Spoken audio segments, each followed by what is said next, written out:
আজ থেকে ২৫০ বছর আগেকার পুরনো কলকাতা, যেখানে রয়েছে এক বড় কুঠি, যেই কুঠিতে আজ বসেছে এক সুন্দর অনুষ্ঠান। আজও সেই কুঠিতে রয়েছে আভিজাত্য, মর্যাদা এবং আতিথেয়তা।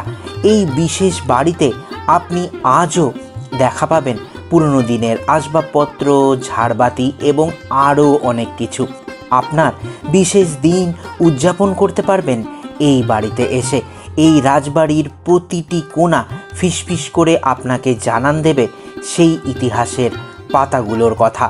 আপনারা কিভাবে আসবেন এখানে, বুকিংই বা করবেন কি করে, কতই বা খরচাপাতি, এই সব কিছু জানার জন্য, ইতিহাসের পাতা ছোঁয়ার জন্য আর পুরনো কলকাতার আভিজাত্য দেখার জন্য আজকে ট্যুরিস্ট ডেস্টিনেশনের এই নিবেদন। ট্যুরিস্ট ডেস্টিনেশন চ্যানেলে সবাইকে স্বাগত। আমি ডক্টর মিঠুন। আজ চলে এসেছি বেলগাছিয়া মেট্রো স্টেশনে। কলকাতার যে কোনো প্রান্ত থেকে চলে আসুন বেলগাছিয়া মেট্রো স্টেশন। আর বেলগাছিয়া মেট্রো স্টেশন থেকে মাত্র 500 মিটারের মধ্যেই রয়েছে ইতিহাসের এক জ্বলন্ত নিদর্শন। আজ থেকে প্রায় ২৫০ বছর আগের এক ইতিহাস, যেখানে জড়িয়ে রয়েছে ঠাকুর বাড়ির গল্প, রয়েছে ব্রিটিশদের এক সুন্দর ইতিহাস, রয়েছে বাঙালিদের ঐতিহ্য এবং নস্টালজিয়াও। ট্যুরিস্ট ডেস্টিনেশন আজ চলে এসছে কলকাতার মধ্যে এক রাজবাড়িতে, যেই রাজবাড়িতে রয়েছে অনেক ইতিহাস, রয়েছে রাজকীয়তা এবং রয়েছে আন্তরিকতা। ট্যুরিস্ট ডেস্টিনেশন আজ খোঁজ দেবে কলকাতার মধ্যে, একদম খাস কলকাতার মধ্যে এমন এক রাজবাড়ির, যেখানে আপনারা পালন করতে পারবেন আপনাদের বিশেষ দিন। আজ আমরা চলে এসেছি বড় কুঠি রাজবাড়িতে। চলুন বড় কুঠি রাজবাড়ি আপনাদের ঘুরে দেখাই, আর ঘুরতে ঘুরতে জেনে নিই এই রাজবাড়ির সুন্দর ইতিহাসও। রাজবাড়িতে প্রবেশ করছি রাজার মতো। ফুল এবং আতর জল দিয়ে অভ্যর্থনা জানানো হলো আমাকে। বড় কুঠি রাজবাড়ির ইতিহাসের নাম ছিল বেলগাছিয়া ভিলা। প্রকৃতপক্ষে বেলগাছিয়া ভিলাটি তৈরি করেছিলেন অকল্যান্ড নামক একজন ইতালীয় প্রিন্স দ্বারকানাথ ঠাকুর। 1823 খ্রিস্টাব্দে সেই ভিলাটি কিনে নেন, আর 1835 খ্রিস্টাব্দে দ্বারকানাথ ঠাকুর ইংল্যান্ড থেকে স্থপতি ও প্রযুক্তিবিদ এনে বাড়িটিকে দোতলা বানিয়ে ফেলেন।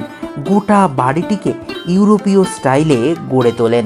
এটি সংস্কারের জন্য তিনি তখনকার দিনে 2 লক্ষ টাকা ব্যয় করেছিলেন। এই বাড়ির আসবাবপত্রগুলি ইংল্যান্ড এবং ইটালি থেকে আমদানি করা হয়েছিল।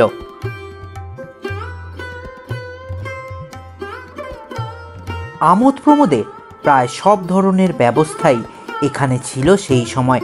এর সিঁড়িগুলো ছিল কারিগরি বিদ্যার এক অপার বিস্ময়। একমাত্র ইংল্যান্ডের বাকিংহাম রাজপ্রাসাদে এই ধরনের সিঁড়ির সজ্জা দেখা যায়। প্রকৃতপক্ষে তিনি এই ভিলাটিকে বাগান বাড়ি হিসেবে ব্যবহার করতেন। ইংরেজদের সঙ্গে নিবিড় ঘনিষ্ঠতা থাকার কারণে এখানেই দ্বারকানাথ ঠাকুর জাঁকজমক করে বড় অনুষ্ঠানের বন্দোবস্ত করতেন। 1836 খ্রিস্টাব্দে এই বাড়িতে বাংলার গভর্নর জেনারেল আমন্ত্রিত হন। অতিথি আপ্যায়ন অনুষ্ঠানটি স্মরণীয় করার জন্য তৎকালীন ইউরোপ মহাদেশের সর্বশ্রেষ্ঠ মিউজিক ব্যান্ডকে আমন্ত্রণ জানানো হয়েছিল এখানে।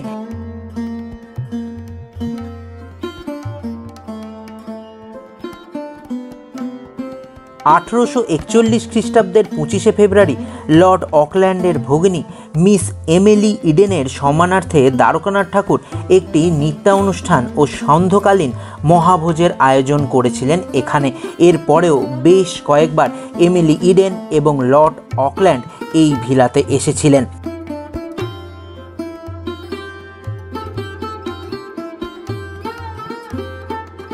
1846 খ্রিস্টাব্দে ইংল্যান্ডে দ্বারকানাথ ঠাকুরের মৃত্যুর পর জানা যায় তিনি বিশাল ঋণে জর্জরিত।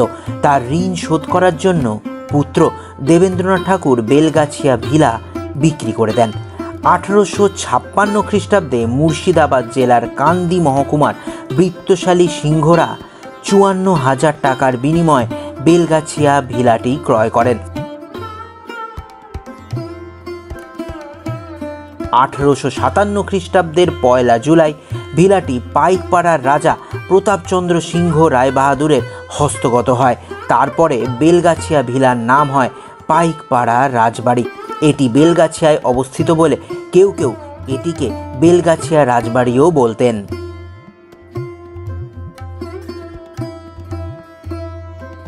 সম্পত্তির মালিকানা পরিবর্তিত হলেও দ্বারকানাথ ঠাকুর প্রবর্তিত সাংস্কৃতিক অনুষ্ঠানগুলি পরবর্তীকালেও দীর্ঘদিন পালিত হয়েছিল এই বাড়িতে।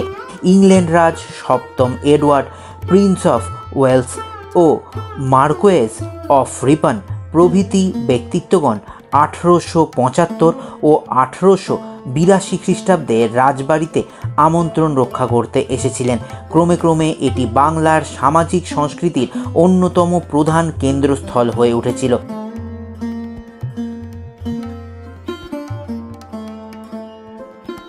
বাঙালি সংস্কৃতি চর্চার কেন্দ্র হলেও এখানে ইউরোপীয়রা অংশগ্রহণ করতে পারতেন।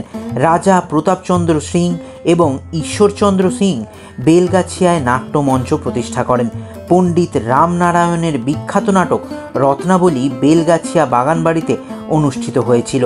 ইউরোপীয় অতিথিদের জন্য এই নাটকটি মাইকেল মধুসূদন দত্তের নির্দেশনায় পরিচালিত হয়। এইভাবে বেলগাছিয়া রাজবাড়িকে ঘিরে বাংলা নাট্যকলার একটি নতুন অধ্যায় সূচনা হয়। 19বিংশ শতাব্দীর শেষ দিক থেকে 20 শতাব্দীর প্রথম দিক পর্যন্ত বেলগাছিয়া রাজবাড়ি কলকাতার বেঙ্গল থিয়েটারের ইতিহাসে এক গুরুত্বপূর্ণ ভূমিকা পালন করেছিল। এই দেখুন অতীতের এক সিঁড়ি, যেই সিঁড়ি দিয়ে আপনারা একেবারে উঠে যেতে পারবেন বাড়ির ছাদে। আমি আপনাদের রাজবাড়ির ইতিহাস বললাম, ঘুরিয়েও দেখালাম বেশ খানিকটা। এখন একটু চিকেন 65-এর মজা নেওয়া যাক, কারণ এসেছি তো এক অনুষ্ঠানে, সেখানে খাওয়া দাওয়ার অঢেল আয়োজন, অসাধারণ চিকেন 65-এর স্বাদ। এখন বাকি বাড়িটা এখন কীরকম অবস্থা তা একটু আপনাদের জানিয়ে দিই।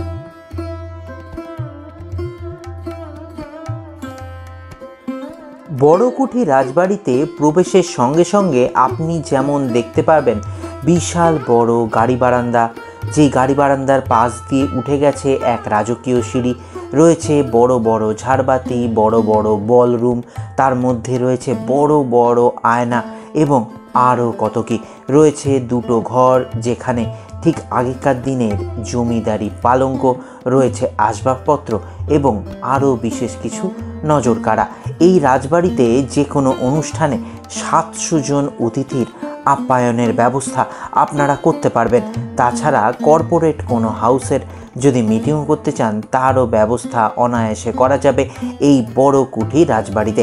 তাছাড়া অন্নপ্রাশন, মুখে ভাত থেকে আপনার জন্মদিন, বিবাহ এবং আরও বাকি আনন্দ অনুষ্ঠান যা যা হয় সব কিছু আপনি রাজকীয়ভাবে উদযাপন করতে পারবেন এই বড়কুঠি রাজবাড়িতে।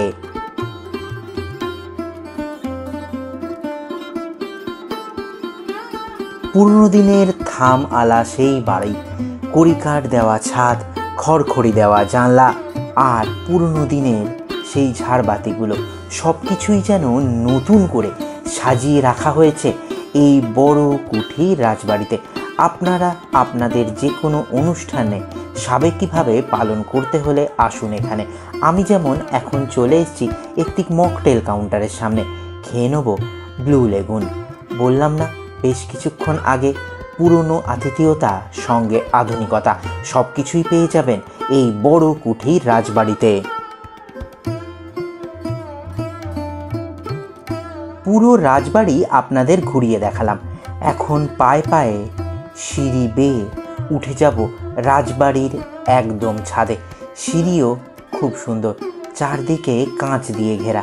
এখান থেকে দেখতে পাবেন নহবতখানা এবং বাসর যেখানে হবে বা ছাদনাতলার সেই জায়গাটা। সিঁড়ির ধারে অসংখ্য ফুলের সমাহার, যেন ফুলের বাগান উঠে এসছে এখানে।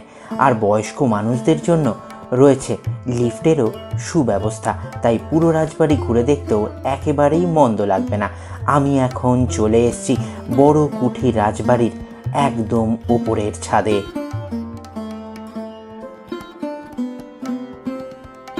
ছাদেও রয়েছে বড় বড় পিলার দেওয়া থাম, যেখানে সাজানো হয়েছে ফুল দিয়ে।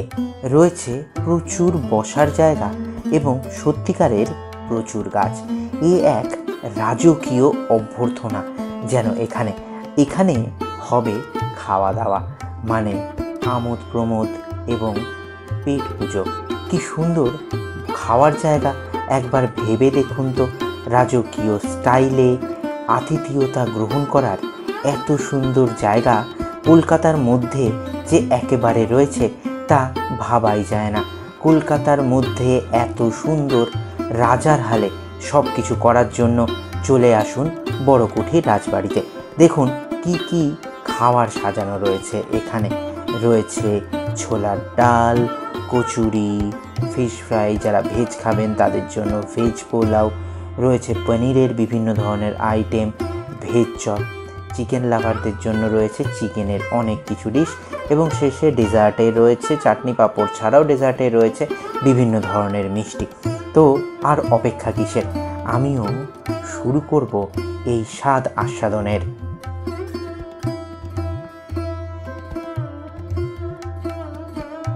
ট্যুরিস্ট ডেস্টিনেশন আপনাদের ভালোবাসায় পরিপূর্ণ। আপনাদের ভালোবাসায় কখনো ছুটে যাই হিমালয়ের পাদদেশে, কখনো বা সাগরের তীরে, কখনো বা কোনো অজানা আইল্যান্ডে, আবার কখনো বা রাজবাড়িতে। তেমনি আজ চলে এসেছি এক রাজবাড়িতে। আপনাদের ভালোবাসায় বিভিন্ন জায়গায় ছুটে যায় ট্যুরিস্ট ডেস্টিনেশন, আর আপনাদের ভালোবাসাই আমাদের কাছে কিন্তু বড় পাওনা।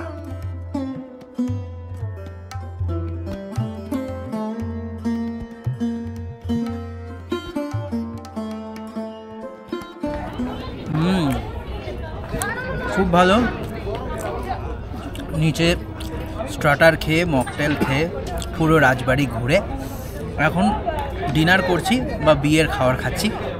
প্রথমেই হচ্ছে একদম আপনার মটরশুঁটির কচুরি, আর এখানে চানা, অপূর্ব খেতে,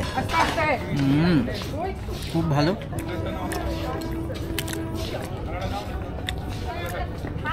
ফিশ ফ্রাই, তারপরে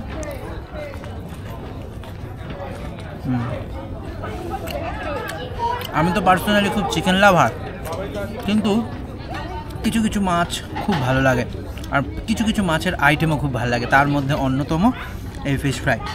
আর এই দেখুন ফিশ ফ্রাই ফিলিংস,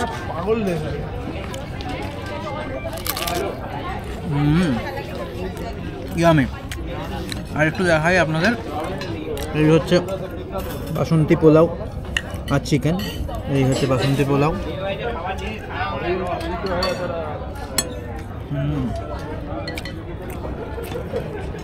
এই হচ্ছে চিকেনের পিস, আমাদের লেগ পিস দিয়েছে দাদা।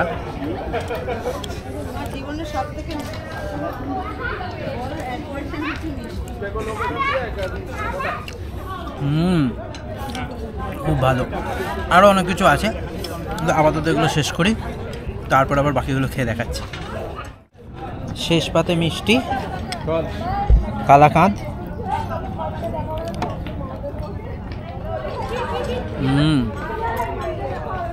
এই খেয়ে চলে যাব।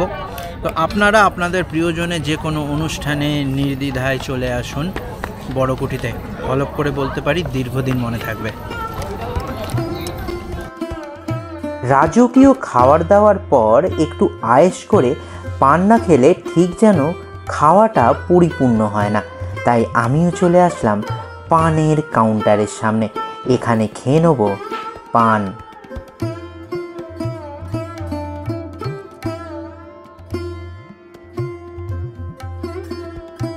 খাওয়া দাওয়া শেষ করে নেমে আসবো লিফটে করে নিচে এসে আপনাদের এবার জানিয়ে দেবো বড় কুঠি রাজবাড়ি বুকিং করবেন কি করে এবং বড় কুঠি রাজবাড়ি বুকিং করতে খরচা কত। আমি এখন পেয়ে গেছি বড় কুটির আপনজনকে। নমস্কার দাদা। আমরা তো এখানে এসছি, এত সুন্দর অ্যাম্বিয়েন্স, সব কিছু ভালো, খাওয়া দাওয়া থেকে শুরু করে এত সুন্দর হিস্ট্রিকে নতুনভাবে যেন রিজেনারেট করা হয়েছে এই স্থানে। তো যেই প্রশ্নগুলো খুবই কমন থাকে সেটা হচ্ছে বড় কুঠি বুকিং করার এক্সপেন্স কত, মানে বুকিং করতে খরচা কত? আমাদের এখানে 2.5 লাখ টাকা ভেন্যু প্রাইস আছে 2024-এর জন্য, আর ডেকোরেশন এক্সট্রা। ডেকোরেশন আপনার যেমনি করাবেন সেই হিসাবে আপনার খরচা। মানে ভেন্যুর মধ্যে শুধুমাত্র আমাদের যে ফিক্সড লাইটগুলো আছে সেইগুলো আছে, আর এসি আছে, বাদ বাকিগুলো আপনাকে ডেকোরেটরের থেকে নিয়ে নিতে হবে।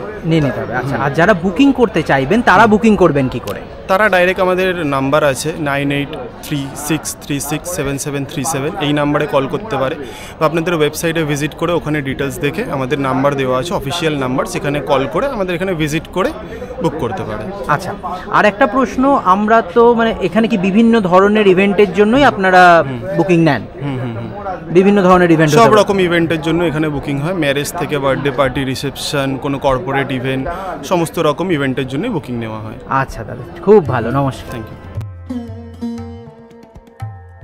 বড় কুঠি নিয়ে যাবতীয় তথ্য আপনাদের দিয়ে দিলাম, তাহলে বুক করুন বড় কুঠি এবং আনন্দে মেতে উঠুন। আর আজকের ভিডিওর জন্য অবশ্যই লাইক, শেয়ার এবং সাবস্ক্রাইব করুন ট্যুরিস্ট ডেস্টিনেশন।